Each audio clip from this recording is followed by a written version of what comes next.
Hello friends, welcome to crazy GK trick. तो friends देखिए, आज का ये सेशन आप सभी के लिए बहुत ही इंपॉर्टेंट होने वाला है, क्योंकि आज के इस सेशन में हम यूनाइटेड नेशन ऑर्गेनाइजेशन को डिस्कस करने वाले हैं। देखिए, यूएनओ के बारे में आप सभी ने सुना होगा। आज के इस वीडियो में हम इसके सभी ऑर्गन को जानेंगे और इसकी जितनी भी डिटेल और जितनी भी क्वेश्चन एग्जाम में पूछे जा सकते हैं उन सभी को एक एक करके डिस्कस करेंगे। पहले हम थ्योरी सेक्शन को पढ़ेंगे और उसके बाद इस टॉपिक के हम एमसीक्यूज को भी डिस्कस करने वाले हैं। तो वीडियो को ध्यान से एंड तक देखिएगा और वीडियो को लाइक और शेयर करना मत भूलिएगा। तो देखिए फ्रेंड्स, हम यहां पर बात कर रहे हैं संयुक्त राष्ट्र संघ की। आप सभी ने कभी ना कभी यूएनओ का नाम सुना होगा और आप सभी जानते हैं कि यह वर्ल्ड का सबसे बड़ा इंटरनेशनल ऑर्गेनाइजेशन है। अब यह ऑर्गेनाइजेशन क्यों बना, क्या कारण रहे, इसका क्या काम है, इसकी शुरुआत कहां से हुई, तो इसके बारे में हम बारी बारी से यहां पर डिस्कस करने वाले हैं। तो देखिए, अगर यूनाइटेड नेशन के गठन को हमें जानना है तो हमें चलना पड़ेगा सेकेंड वर्ल्ड वॉर पर। सेकेंड वर्ल्ड वॉर के बारे में आप सभी जानते हैं कि 1939 में सेकेंड वर्ल्ड वॉर शुरू हुआ था और यह कब तक चला था? 1945 तक।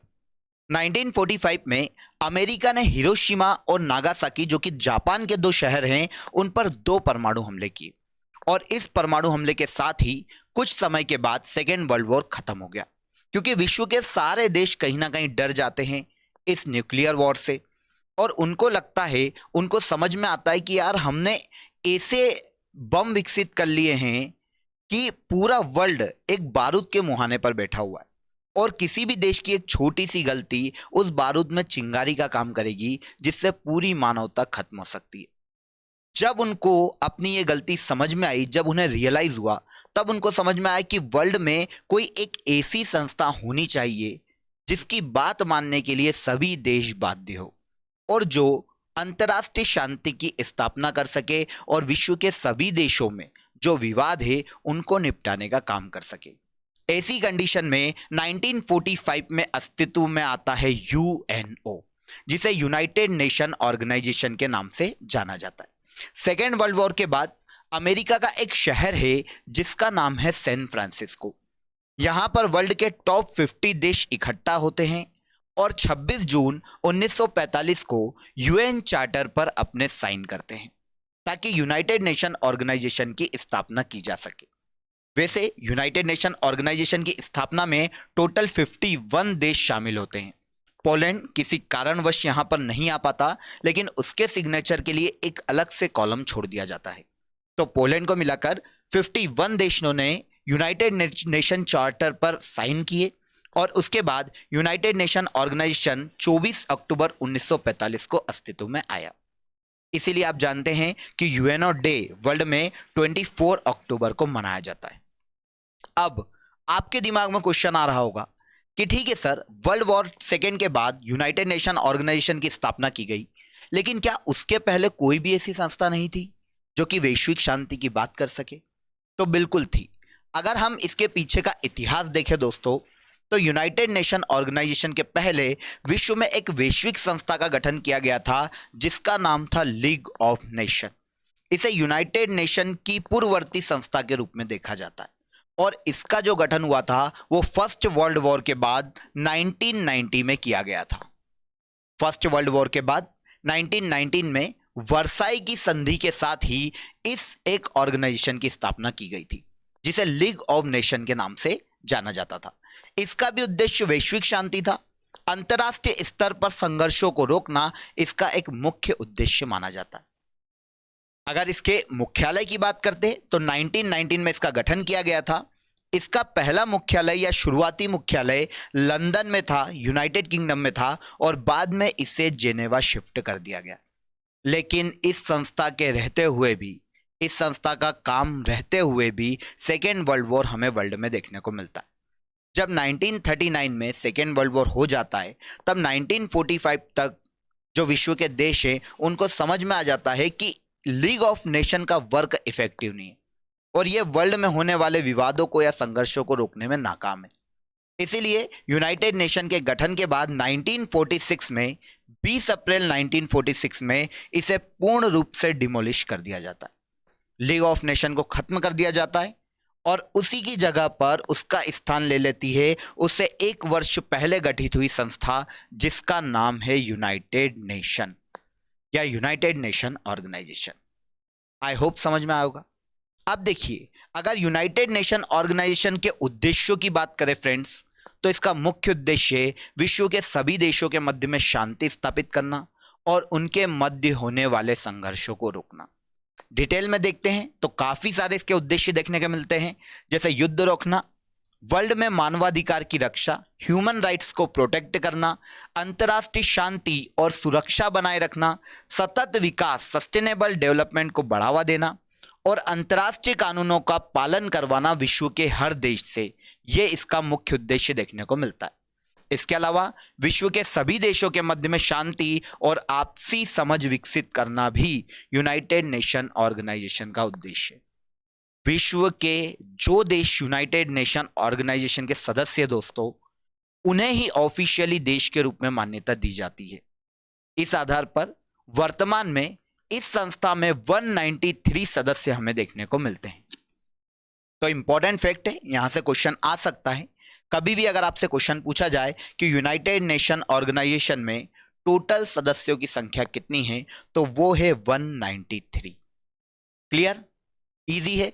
अगर सबसे लास्ट सदस्य देश की बात करें तो वो पूछा जा सकता है, तो इसका सबसे आखिरी सदस्य देश मतलब 193वां जो सदस्य था वो दक्षिणी सूडान था, जो कि एक अफ्रीकी देश है। दक्षिणी सूडान को 11 जुलाई 2011 को सदस्य बनाया गया था, किसका? यूएनओ का। तो टोटल वर्तमान में यूएनओ में सदस्य देशों की संख्या देखने को मिलती है 193। क्लियर, आई होप समझ में आया होगा। इस संस्था के नामकरण का जो श्रेय है अमेरिका के राष्ट्रपति को दिया जाता है, जिनका नाम है फ्रैंकलिन डी रूजवेल्ट। उस वक्त अमेरिका के राष्ट्रपति थे 1945 में, और इन्हीं के द्वारा नामकरण किया गया है यूएनओ का, यूनाइटेड नेशन ऑर्गेनाइजेशन के रूप में। आगे बढ़ते हैं। संयुक्त राष्ट्र के अगर वर्तमान महासचिव की बात करते हैं तो ये एंटोनियो गुतेरेस है। कभी कभी क्वेश्चन ऐसा भी आता है कि ये किस देश से संबंधित है, तो याद रखिएगा ये पुर्तगाल के पूर्व प्रधानमंत्री रह चुके हैं। एंटोनियो गुतेरेस 1 जनवरी 2022 को यूएनओ के 9वें महासचिव बनाए गए थे। 9वें महासचिव बनाए गए, और ये कब तक अपने पद पर रहने वाले हैं, तो दिसंबर 2026 तक ये अपने पद पर रहने वाले।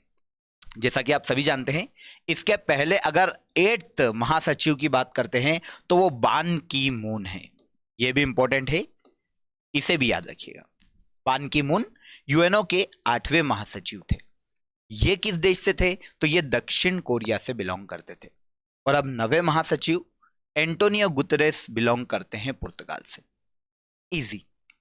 भारत की बात करें तो संयुक्त राष्ट्र में भारत की पहली महिला स्थायी प्रतिनिधि रुचिरा कंबोज, इंपॉर्टेंट है, अगस्त 2022 में हाल ही में ये बनी है।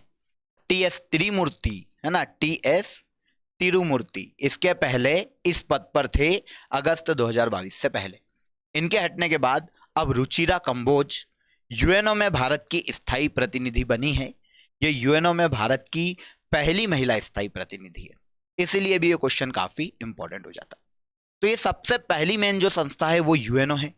अब हम बात करते हैं इसके ऑर्गन्स के बारे में, इसकी बॉडी के बारे में। तो देखिए, यूएनओ के अगर हम अंगों की बात करते हैं फ्रेंड्स, तो इसके टोटल 6 अंग हमें देखने को मिलते हैं।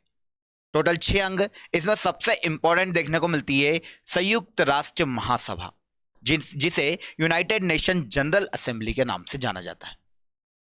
क्लियर, इसे ही विश्व की लघु संसद भी कहा जाता है। बाद में हम डिटेल में जब इसकी बात करेंगे तब हम उसे पढ़ेंगे। इसके अलावा सुरक्षा परिषद, सिक्योरिटी काउंसिल के नाम से जानी जाती है, सेकेंड बॉडी, सेकेंड ऑर्गन है। संयुक्त राष्ट्र आर्थिक एवं सामाजिक परिषद, तीसरा ऑर्गन है यूएनओ का। चौथे ऑर्गन के रूप में देखने को मिलती है संयुक्त राष्ट्र न्यास परिषद, जिसे कहा जाता है ट्रस्टीशिप काउंसिल। 5वें नंबर पर एक बहुत ही इंपॉर्टेंट ऑर्गन आता है इसका, जिसका नाम है इंटरनेशनल कोर्ट ऑफ जस्टिस, अंतरराष्ट्रीय न्यायालय। और 6ठे नंबर पर संयुक्त राष्ट्र सचिवालय देखने को मिलता है। अब यहां पर एक पॉइंट बहुत ही इंपॉर्टेंट है फ्रेंड्स, जो कि आपको याद रखना है।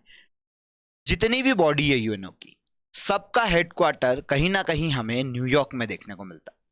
लेकिन केवल इंटरनेशनल कोर्ट इसकी एक ऐसी बॉडी है जिसका मुख्यालय नीदरलैंड में, नीदरलैंड के द हेग में इंटरनेशनल कोर्ट का मुख्यालय। याद रखिएगा, क्वेश्चन काफी बार पूछा गया है। अब हम एक एक बॉडी को, एक एक ऑर्गन को यहां पर डिटेल में पढ़ने वाले हैं, डिटेल में समझने वाले हैं कि किसके क्या क्या काम है। आगे बढ़ने से पहले आप सभी को एक बहुत ही इंपॉर्टेंट अपडेट दे देता हूं। देखिए, क्रेजी जीके ट्रिक के रूट एप्लीकेशन पर आप सभी के लिए एसएससी की टारगेट बेच शुरू हो चुकी है। अगर आप इंटरेस्टेड हैं तो आप प्ले स्टोर से रूट एप्लीकेशन को डाउनलोड कर लीजिए, वहां पर आपके लिए फैसिलिटी अवेलेबल है। आप वहां पर जाकर एसएससी की बैच को रोल कर सकते हैं, इनरोल कर सकते हैं। और अगर आप पर्टिकुलर मुझसे पॉलिटी पढ़ना चाहते हैं, इंडिविजुअली मुझसे पॉलिटी पढ़ना चाहते हैं, तो ये फैसिलिटी भी आपको प्ले स्टोर में रूट एप्लीकेशन पर दी गई है। जाकर प्ले स्टोर से सबसे पहली प्रायोरिटी आपकी यही है कि रूट एप्लीकेशन को आप डाउनलोड कर लीजिए। चलिए आगे बढ़ते हैं।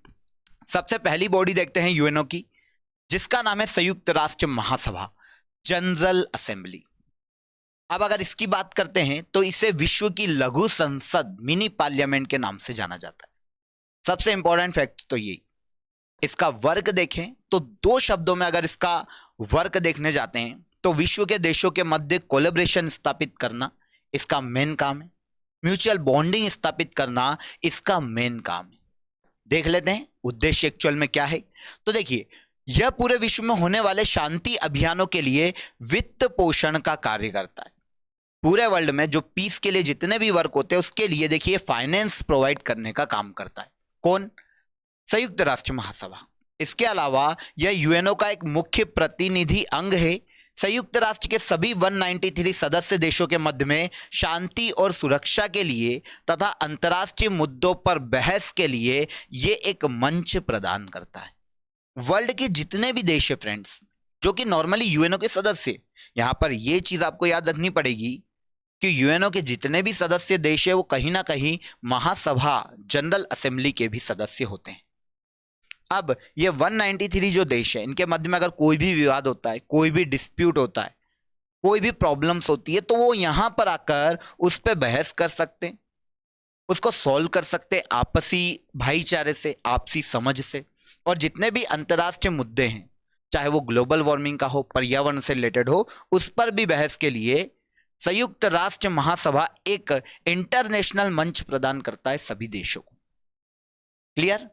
अगर घोषणा पत्र की बात करते तो यूएनओ के घोषणा पत्र में जितने भी विषय आते हैं, जितने भी सब्जेक्ट आते हैं, उन पर विचार करने का कार्य भी संयुक्त राष्ट्र महासभा का देखने को मिलता है। अब आगे की लाइन में आपको बता ही चुका हूं, ठीक है। इस संस्था की स्थापना यूएनओ के साथ ही 1945 में हुई थी और वर्तमान में यूएनओ के सभी सदस्य इस संस्था के भी सदस्य हैं, जिसे संयुक्त राष्ट्र महासभा के नाम से जाना जाता है। इन शॉर्ट अगर हम समझे तो ये यूएनओ की सबसे इंपॉर्टेंट संस्था है या सबसे इंपॉर्टेंट अंग है, सबसे इंपॉर्टेंट ऑर्गन है, जिसका काम विश्व के सभी देशों के मध्य में कोलैबोरेट करना और इसके अलावा उनके मध्य में म्यूचुअल बॉन्डिंग स्थापित करना। मैंने आपको शुरू में ही बता दिया था। 2 लाइन में ही आपको इसका फुल मीनिंग समझ में आ जाएगा कि इसका काम क्या है। आई होप समझ में आएगा। इस संस्था में देखिए ऑफिशियल लैंग्वेज 6 है, 6 ऑफिशियल लैंग्वेज है और 2 वर्किंग लैंग्वेजेस देखने को मिलती। अब ये कौन कौन सी है? तो देखिए 6 ऑफिशियल लैंग्वेजेस की बात करते हैं। अरबी, चीनी, अंग्रेजी, फ्रेंच, रूसी और स्पेनिश। 6 लैंग्वेज यहां पर ऑफिशियल लैंग्वेज के रूप में महासभा में देखने को मिलती है। ऑफिशियली, है ना, जिनको मान्यता दी गई है 6 लैंग्वेजेस है। इजीली याद हो जाएगी, कोई ऐसा टफ टास्क नहीं है याद करना। देखिए चीनी और अंग्रेजी ये सबसे ज्यादा बोली जाने वाली भी लैंग्वेज है, चीन में सबसे ज्यादा बोली जाती है, और अंग्रेजी जो कि इंटरनेशनल लैंग्वेज है। इसके अलावा अरब देशों में सबसे ज्यादा अरबी बोली जाती है, इसीलिए इसको भी ऑफिशियल लैंग्वेज का दर्जा दिया गया है। और इसके अलावा ये 3 लैंग्वेज जो कि यूरोप से आती है, फ्रेंच, रूसी और स्पेनिश, रशियन और स्पेनिश। क्लियर? 2 वर्किंग लैंग्वेज यहां पर याद रखिएगा, एक है अंग्रेजी जो कि इंटरनेशनल है ही, और दूसरी फ्रेंच। क्लियर? ये 2 लैंग्वेज जिसमें महासभा के वर्क कंडक्ट किए जाते हैं, वर्किंग लैंग्वेज 2। क्लियर? इसके बाद देखिए संयुक्त राष्ट्र के जो अध्यक्ष होते हैं वो 1 साल के लिए नियुक्त किए जाते हैं। कितना साल के लिए? 1 साल के लिए। वर्तमान में अब्दुल्ला शाहिद इसके अध्यक्ष। कौन? अब्दुल्ला शाहिद। कहां के हैं? मालदीव के विदेश मंत्री है। 76वें सत्र के अध्यक्ष के रूप में इन्हें चुना गया है। महासभा का जो सत्र होता है हर वर्ष सितंबर माह में आयोजित किया जाता है, इसे भी याद रखिएगा। क्लियर? तो कार्यकाल 1 वर्ष का इनका भी होने वाला है। वर्तमान में कौन है? अब्दुल्ला शाहिद, संयुक्त राष्ट्र महासभा के अध्यक्ष है। 76वें 76 जो सत्र लगेगा उसके अध्यक्ष हैं सितंबर। क्लियर? तो महासभा का जो सत्र आयोजित किया जाता है किस माह में आयोजित किया जाता है? सितंबर में। यहां पर बहुत ही इंपॉर्टेंट एक नोट, फैक्ट नोट कीजिएगा यहां पर आप, जो कि इंडिया से रिलेट करता है। देखिए, संयुक्त राष्ट्र में है ना, 1953 में संयुक्त राष्ट्र में पहली महिला भारतीय अध्यक्ष विजया लक्ष्मी पंडित थी। इंपॉर्टेंट है, यह पहली महिला भारतीय अध्यक्ष थी। किसकी? संयुक्त राष्ट्र महासभा की। कौन से सन में? 1953 में। इंपॉर्टेंट है, नोट कीजिएगा, यहां से क्वेश्चन आ सकता है। इसके बाद आगे आते हैं। सेकेंड अंग हमें देखने को मिलता है सुरक्षा परिषद, जिसे कहा जाता है सिक्योरिटी काउंसिल। सिक्योरिटी काउंसिल, अगर हम सिक्योरिटी काउंसिल की बात करते हैं तो घोषणा इसकी 1995 में हुई थी, 1945 में हुई थी, लेकिन इसका गठन 17 जनवरी 1946 को हुआ था। क्लियर? इस संस्था के उद्देश्य की बात करते हैं तो इस संस्था के उद्देश्य के रूप में देखिए, अंतरराष्ट्रीय शांति और सुरक्षा बनाए रखना। नाम ही इसका क्या है? सुरक्षा परिषद। तो इसका मुख्य उद्देश्य भी अंतरराष्ट्रीय शांति और सुरक्षा बनाए रखना।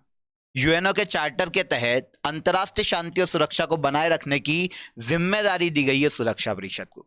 इसकी खुद की आर्मी भी है। अगर कोई देश यूएनओ या फिर उसके चार्टर के विरोध में जाता है तो इस केस में सुरक्षा परिषद की आर्मी उसके खिलाफ कार्रवाई भी कर सकती। ठीक है, अब सुरक्षा परिषद, ठीक है, इसमें जो सदस्य होते हैं वो 15 होते हैं। 5 स्थायी और 10 अस्थायी सदस्य के रूप में देखने को मिलते हैं। सुरक्षा परिषद में 5 सदस्य स्थायी है और 10 सदस्य जो हैं वो टेम्पररी है, अस्थायी। देखिए, अब यहां पर हमें टेम्पररी सदस्य तो नहीं पूछे जाते, लेकिन जो परमानेंट मेंबर है सुरक्षा परिषद के, उनके बारे में हमेशा क्वेश्चन देखने को मिले, तो एक बार हमें इस पर नजर डालनी पड़ेगी।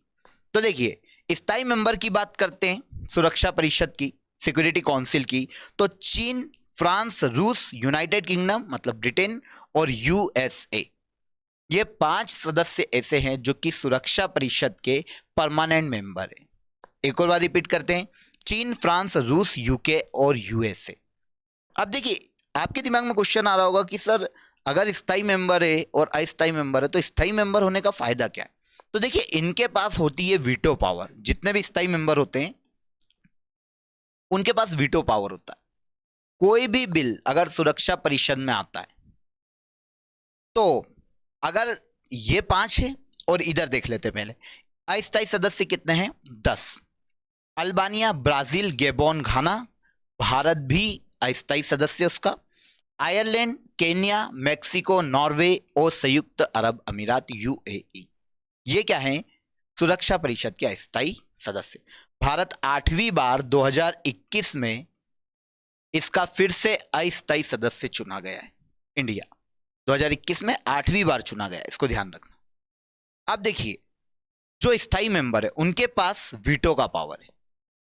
अगर कोई भी बिल सुरक्षा परिषद में आता है और उस पर 14 मेंबर एक तरफ हैं, और अगर कोई भी एक स्थायी मेंबर वीटो लगा देता है उसके विरोध में, तो वो जो बिल है वो खत्म हो जाएगा, डिमोलिश हो जाएगा, पास नहीं हो सकता। तो ये वीटो पावर है इनके पास, बहुत पावरफुल पावर है। अब 14 देशों की राय एक तरफ और एक वीटो का अगर किसी ने लगा दिया उस बिल पर तो पूरा बिल डिमोलिश। आया समझ में? सबसे ज्यादा वीटो पावर का यूज अभी तक तो रूस ने किया है। ठीक है, चलिए यहां पर आई होप समझ में आओगा। इसके बाद हम बात करते हैं संयुक्त राष्ट्र आर्थिक एवं सामाजिक परिषद की। अंतरराष्ट्रीय मुद्दों पर सलाह देना, जैसे पर्यावरण के मुद्दे हैं, ग्लोबल वार्मिंग के मुद्दे हैं, इन पर राय देने के लिए संयुक्त राष्ट्र आर्थिक एवं सामाजिक परिषद का गठन किया गया था और यही इसका मुख्य काम है। स्थापना 26 जून 1945 में की गई थी। क्लियर? अब देखिए, अगर संयुक्त राष्ट्र आर्थिक परिषद के उद्देश्यों की हम बात करते हैं तो इसका मुख्य उद्देश्य, जैसा कि अभी हमने बात की है, अंतर्राष्ट्रीय आर्थिक एवं सामाजिक सहयोग प्रदान करना, इसके तथा विकास कार्यक्रमों में सहायता प्रदान करना। वर्ल्ड के जितने भी मुद्दे हैं उस पर चिंतन करना, बहस करना और इनोवेटिव आइडिया के लिए संयुक्त राष्ट्र का ये केंद्रीय मंच है। जितने भी मुद्दे हैं वर्ल्ड में, जितने भी मुद्दे हैं जिन पर भी चर्चा की जा सकती है वर्ल्ड के देशों के मध्य में, उस पर बहस करना, उस पर विचार करना कि क्या अच्छा हो सकता है। जैसा कि मैंने आपको बताया, ग्लोबल वार्मिंग है ना, एटमॉस्फेयर, पर्यावरण, और इसके अलावा ओजोन परत संरक्षण, इनसे संबंधित मुद्दों पर देखिए चिंतन करते हैं, बहस करते हैं, और जो भी इनोवेटिव आइडिया निकल के आ सकता है उसके लिए सभी देशों के लिए चिंतन करने के लिए एक ये अंतर्राष्ट्रीय मंच प्रदान करता है।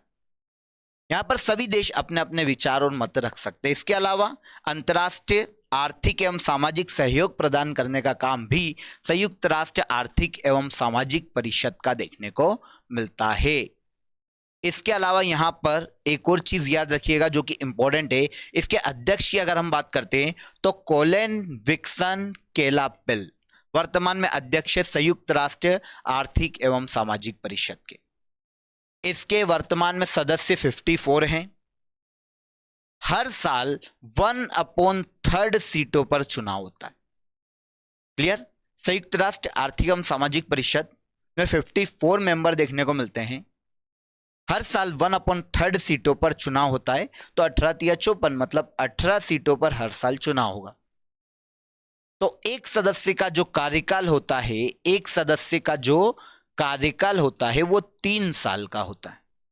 कितने साल का? 3 साल का। कितने मेंबर है? 54 मेंबर है संयुक्त राष्ट्र आर्थिक एवं सामाजिक परिषद। इसके बाद हमें एक और बॉडी देखने को मिलती है जिसका नाम है संयुक्त राष्ट्र न्यास परिषद, चौथा अंग।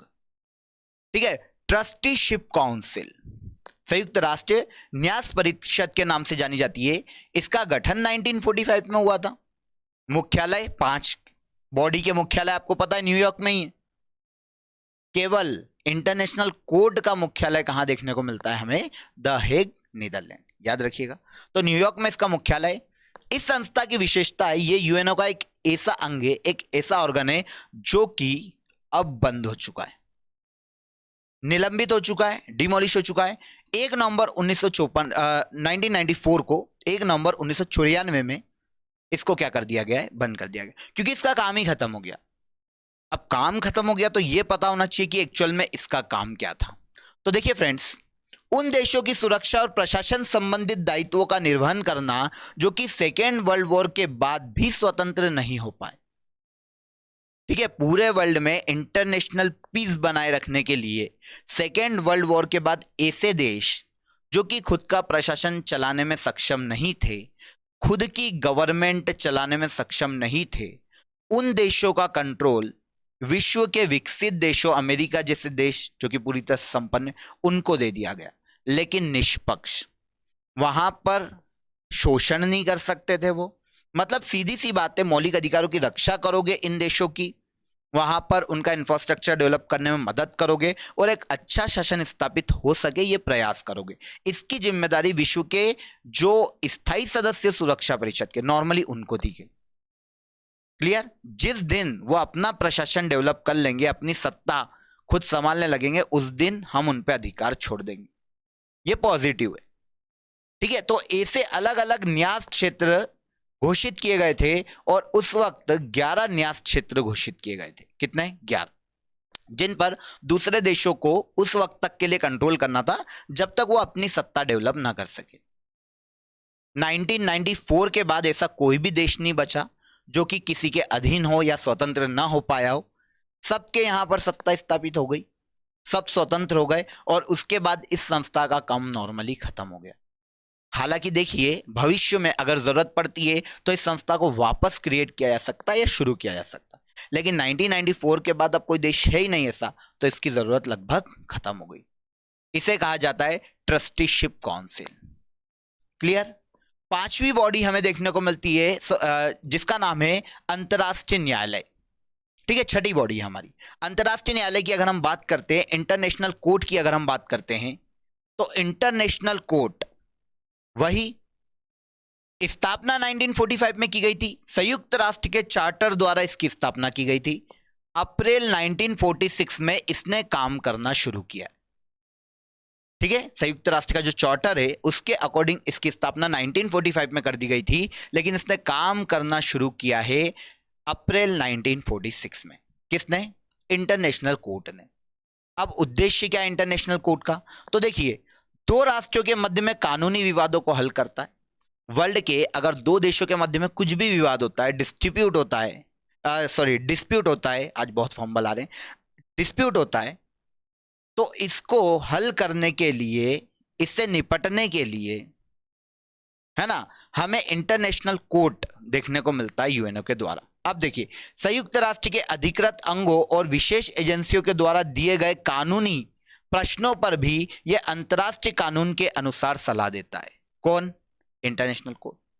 इसे कोई भी मुद्दे हो, कोई भी प्रश्न हो, जो कि कौन करता हो इनसे? संयुक्त राष्ट्र के अधिकृत अंग या विशेष एजेंसियां। अगर इनसे इंटरनेशनल कानून पे कोई भी सलाह मांगती है तो ये सलाह देगा।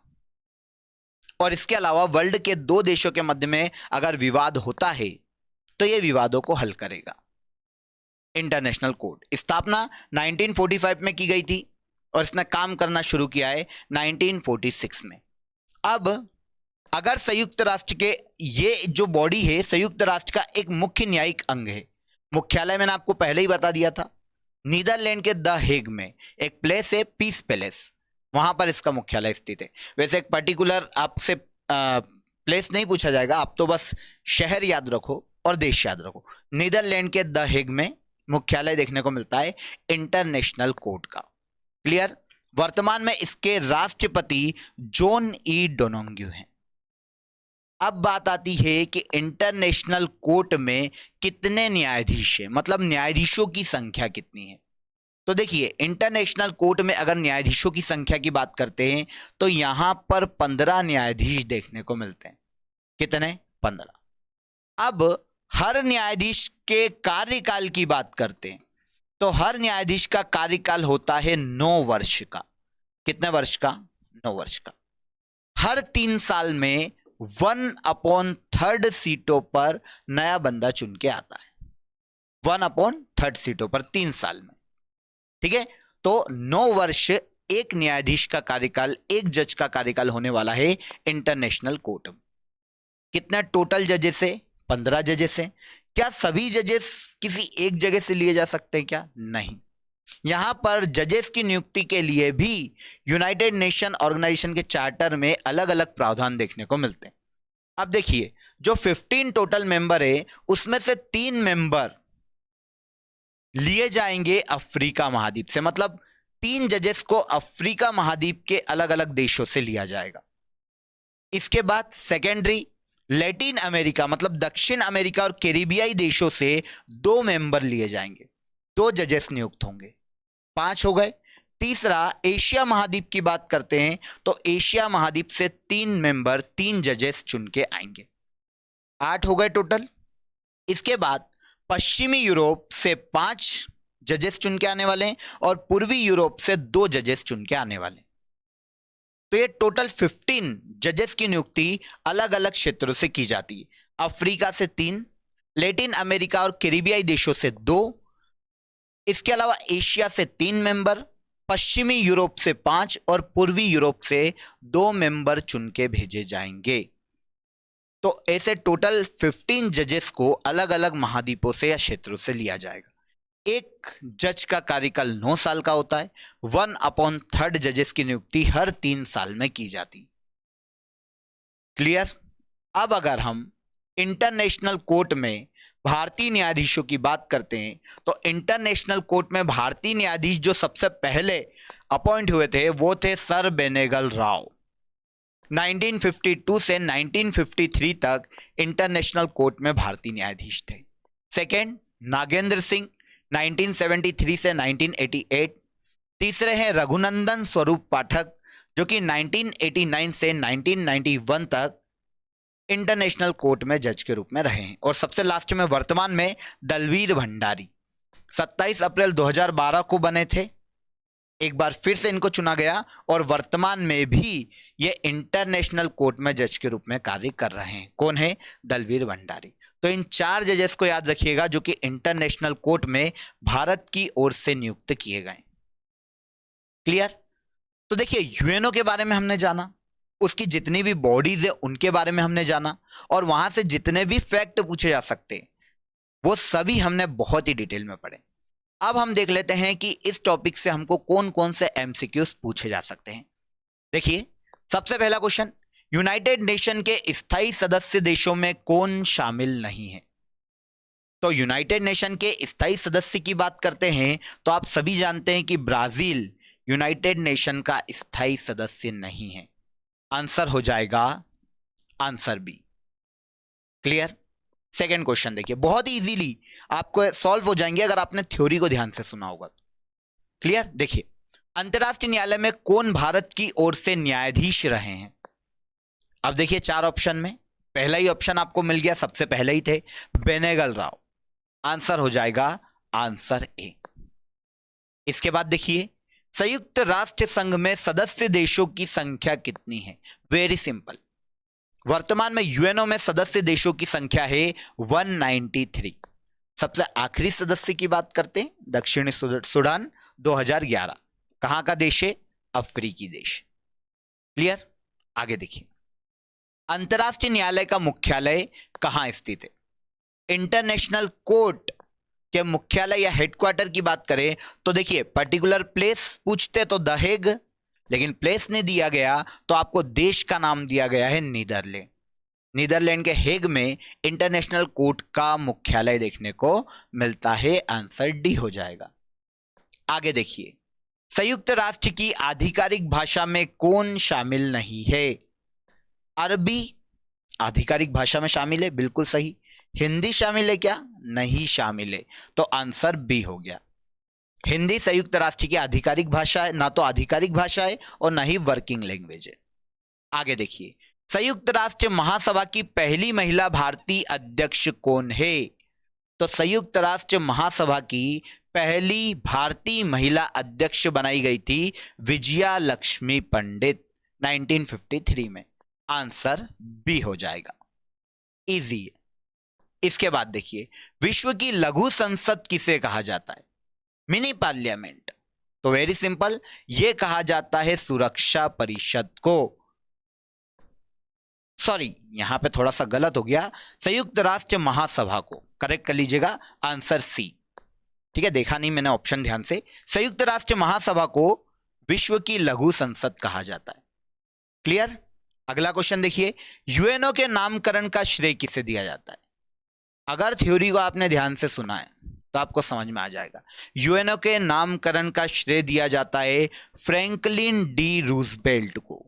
Answer D. कहां के राष्ट्रपति थे? तो ये 1945 में राष्ट्रपति थे अमेरिका के। इसके बाद देखिए, वर्तमान में यूएनओ में भारत के स्थायी प्रतिनिधि कौन है? लास्ट क्वेश्चन हमारा। तो वर्तमान में यूएनओ में भारत के स्थायी प्रतिनिधि रुचिरा कंबोज हैं। आंसर हो जाएगा आंसर बी। क्लियर? देखा फ्रेंड्स, आपने बहुत ही सिंपली सारे एमसीक्यूज आपके यहां पर बन गए होंगे क्योंकि आपने थ्योरी को बहुत ही ध्यान से सुना, और आई होप आपने उसके नोट्स बना लिए होंगे, क्योंकि आपको यूएनओ से अगर कभी क्वेश्चन आता है तो यहीं से क्वेश्चन आएगा और आपका एक भी क्वेश्चन इससे बाहर नहीं जाएगा। तो आई होप आपको ये सेशन अच्छा लगा होगा, वीडियो में मजा आया होगा। अगर अभी तक आपने वीडियो को लाइक नहीं किया है तो लाइक कर दीजिए, शेयर कर दीजिए और हमारे चैनल को सब्सक्राइब कर लीजिए। फिर मुलाकात होगी एक नए वीडियो के साथ, एक नए चैप्टर के साथ या एक नए कंटेंट के साथ। तब तक बने रहिए हमारे साथ। जय हिंद, जय भारत।